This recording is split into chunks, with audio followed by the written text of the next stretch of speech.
Welcome back to my YouTube channel. I am Nidhi, and today I am going to tell you about how to do a KUB CT scan and the differences between NCCT KUB and the CECT KUB. So let's start.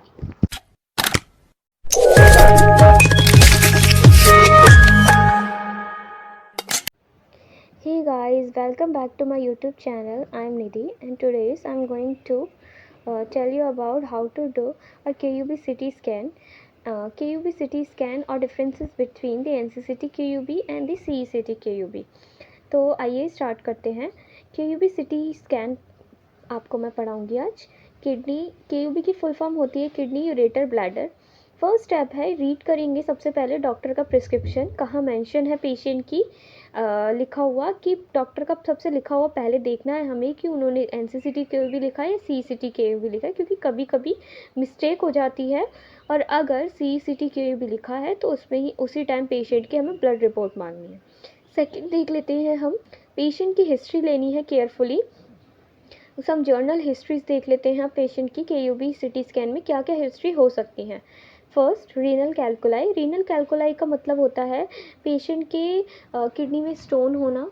Second abnormality in ureter, कोई भी abnormality हो जाना, like stone narrowing हो गई है ureter में तो obstruction हो गया है, तो ऑब्स्ट्रक्शन का कोई भी रीज़न हो सकता है पेशेंट को स्टोन हो उसकी वजह से ऑब्स्ट्रक्शन हो गया। Third hydronephrosis. Hydronephrosis means hydro से पता लगा सकते हैं वाटर की बात हो रही है यहाँ, और नेफ्रोसिस जो होती है नेफ्रॉन से नेफ्रोसिस बना है यहाँ पे, मीन्स किडनी का जो किडनी की बात हो रही है यहाँ पे। हाइड्रोनेफ्रोसिस मीन्स फ्लूइड जो है एक्सेस अमाउंट में फ्लूइड जो है कलेक्ट हो जाता है किडनी में, कह सकते हैं भर जाता है, जिसकी वजह से जो हमारी किडनी है वो स्वेलिंग हो जाती है। ये क्यों होता है? जब यूरिन जो है लाइक यूरेटर में ऑब्स्ट्रक्शन है तो जो किडनी से हमारा जो यूरिन पास आउट होके यूरेटर से ब्लैडर में जाता है तो वो पास आउट नहीं हो पाता, जिसकी वजह से वो बैक फ्लो होता है। बैक फ्लो होने के बाद जब यूरेटर से किडनी में वापस बैक फ्लो होगा तो वो किडनी को सेल कर देता है बिल्कुल, तो उसकी वजह से हाइड्रोनेफ्रोसिस हो सकता है। अब नेक्स्ट बात करें ऑब्स्ट्रक्टिव यूरोपैथी। ऑब्स्ट्रक्टिव यूरोपैथी का मतलब है कि कोई यूरिनरी ट्रैक में कोई भी ऑब्स्ट्रक्शन हो जाना।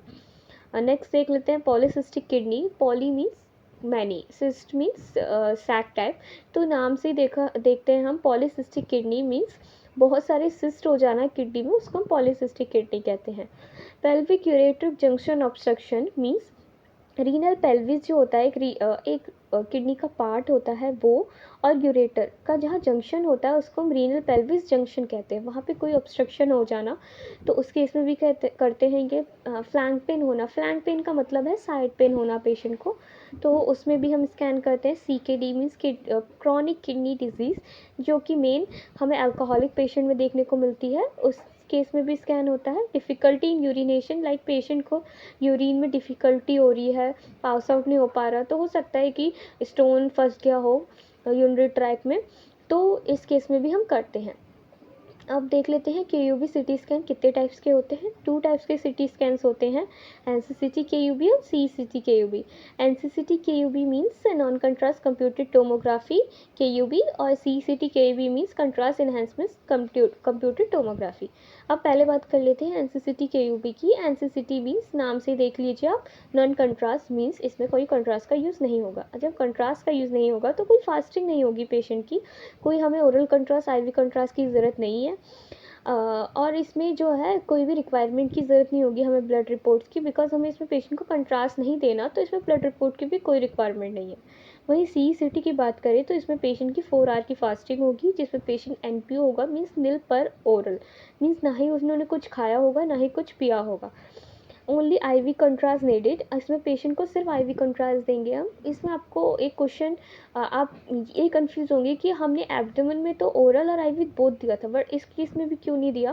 बिकॉज जो ओरल कंट्रास्ट जो होता है वो सिर्फ GIT ट्रैक के लिए होता है, means gastro intestinal tract, means oral cavity से इंटेस्टाइन तक। बट इसमें हमें किडनी देखनी है, किडनी यूरेटर ब्लैडर, जिसमें कि सिर्फ IV कंट्रास्ट ही नीडेड होगा। हम पेशेंट को इंट्रावेनसली इसमें केओबी की बात करें तो इंट्रावेनसली पेशेंट को हम कंट्रास्ट मीडिया इंजेक्शन देंगे। देन इसके बाद हम पेशेंट का स्कैन लेंगे। और जो कंट्रास्ट है आईवी कंट्रास्ट वो हम पेशेंट के वेट के अकॉर्डिंग देंगे 1 ml पर kg। इसमें कंट्रास्ट देने से पहले पेशेंट की सीरम क्रेटिनिन रिपोर्ट देखेंगे जिसकी वैल्यू 0.6 से 1.2 के बीच होती है। अगर पेशेंट की सीरम क्रेटिनिन की रिपोर्ट नॉर्मल नहीं है तो पेशेंट का स्कैन नहीं करेंगे। अब वही बात करें स्कैन से पहले हम कई कंसेंट फॉर्म साइन कराते हैं जिसे इन्फॉर्म्ड कंसेंट फॉर्म भी कहा जाता है। कोई भी प्रोसीजर से पहले या फिर सिटी स्कैन या फिर एक्सरे से पहले ये साइन कराया जाता है। मेनली ये फीमेल पेशेंट के लिए भी होता है।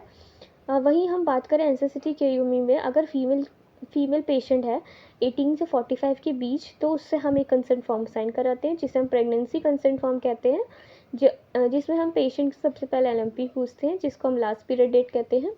वही पेशेंट से हम उससे प्रेगनेंसी की कोई चांसेस तो नहीं है वो पूछते हैं। जैसे कि हम सब जानते हैं सिटी स्कैन में बहुत ज़्यादा रेडिएशन लगती है जो कि इक्वल होती है 300 एक्सरे के। तो इसमें अगर अगर कोई फीमेल पेशेंट है वो इतनी अवेयर नहीं है इन सब चीज़ों से, इतनी नॉलेज नहीं है, तो हो सकता है कि पेशेंट अगर प्रेग्नेंट हो तो उसके फिटस को हार्मफुल हो, तो इसीलिए हमें पेशेंट से सारी डिटेल्स पूछनी होती है। CECT KUB की बात करें तो कंसेंट फॉर्म साइन कराएंगे। इसमें अगर फीमेल की एज 18 से 45 है तो 2 कंसेंट फॉर्म साइन होंगे, प्रेगनेंसी कंसेंट फॉर्म और referral consent form. Pregnancy consent form same NCCT KUB की तरह, रेफरल कंसेंट फॉर्म जो है वो आईवी कंट्रास्ट के लिए होता है।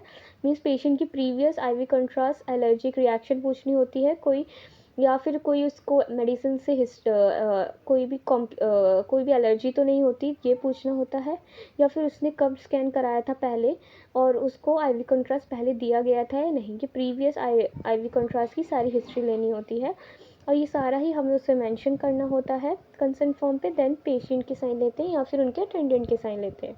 अगर मेल की बात करें तो मेल में भी अगर मेल है तो उनसे भी रेफरल कंसेंट फॉर्म साइन कराएंगे।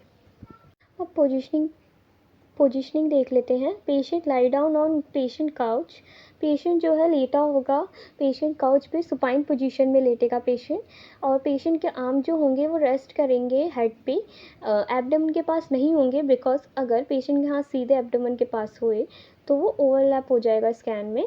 स्कैन डायरेक्शन की बात करें तो पेशेंट का जो स्कैन डायरेक्शन होगा केयूवी में वो क्रेनियोकॉर्डल होगा, मीन्स सुपीरियर टू इन्फीरियर। वहीं HRCT CCT और NCCT चेस्ट की बात करें तो वो भी सेम क्रेनियोकॉर्डल थे, बट हेड में जो है अपोजिट होता था, कॉर्डोक्रेनियल स्कैन होता था। वहीं KUB में जो है क्रेनियोकॉर्डल होगा। NCCT KUB और CCT KUB की स्कैनिंग की बात करें तो सबसे पहले NCCT में scout, then plain scan. CCT KUB में जो है पहले स्काउट लेंगे, then plain scan, then contrast देंगे पेशेंट को, वो भी वेट के अकॉर्डिंग 1 ml पर kg। और ड्यूरिंग कंट्रास्ट देने के साथ ही साथ हम स्कैन करेंगे। देन अगर पेशेंट, इसमें ये है कि अगर पेशेंट का हमें दोनों किडनी से पास आउट होते हुए अगर हमें कंट्रास्ट नहीं दिखा तो हम पेशेंट का स्कैन जो है हम 5 मिनट बाद भी ले सकते हैं, जिसको हम डिलेड रिएक्शन कहते हैं। और अगर उसके बाद भी नहीं दिखा तो वो पेशेंट पे रेडियोलॉजिस्ट पे डिपेंड करता है कि अगर उसे कोई और पैथोलॉजी देखनी है तो इसके बाद भी वो डिलेड रिएक्शन ले। तो ये जो है ये पैथोलॉजी पे डिपेंड करता है। देन फिल्मिंग की बात कर लें। फिल्मिंग में जो है स्काउट प्लस प्लेन स्कैन को सेलेक्ट करके हमें पेशेंट के पैथोलॉजी के अकॉर्डिंग इसमें फिल्मिंग देंगे। फिल्मिंग जो है CCT KUB की बात करें तो स्काउट प्लस कंट्रास्ट जो है उसको सेलेक्ट करके हमें पैथोलॉजी के अकॉर्डिंग देना है। वैसे तो हम जो स्कैन है वो एक्सियल फॉर्म में ही देते हैं, एक्सियल में, बट अगर पेशेंट की पैथोलॉजी के अकॉर्डिंग अगर हमें लग रहा है कि सेजाइटल और कोरोनल देना चाहिए तो 1-2 हम इमेज उसकी भी सेलेक्ट करके दे सकते हैं लास्ट में, या फिर कभी कभी इसे हम 3D के केस में भी देखते हैं। अपनी फिल्मिंग को और अच्छा बनाने के लिए 3D के फॉर्म में भी दिया जाता है। फिल्मिंग CCT KUB में जो है हम फिल्मिंग करने के बाद उसे S3 का फ़िल्टर लगाएंगे, देन हम उसका प्रिंट देंगे। आफ्टर केयर की बात करें पेशेंट की तो पेशेंट को वेट कराएंगे एलर्जिक रिएक्शन के लिए, बिकॉज हमने आईवी कंट्रास्ट दिया है तो हो सकता है पेशेंट का एलर्जिक रिएक्शन हो, तो उसके लिए हम उन्हें 5 मिनट वेट कराएंगे। देन इसके बाद पेशेंट को लीव करेंगे। पेशेंट को लीव करने से पहले हम पेशेंट को इंस्ट्रक्ट भी करेंगे कि उन्हें कब रिपोर्ट कलेक्ट करनी है। तो ये जो था कि यूपी सिटी स्कैन कैसे करते हैं, स्कैनिंग क्या होती है, क्या डिफरेंसेस होता है, मैंने आपको ये बताया आज। Thank you for watching this. Please subscribe my channel for more informative videos.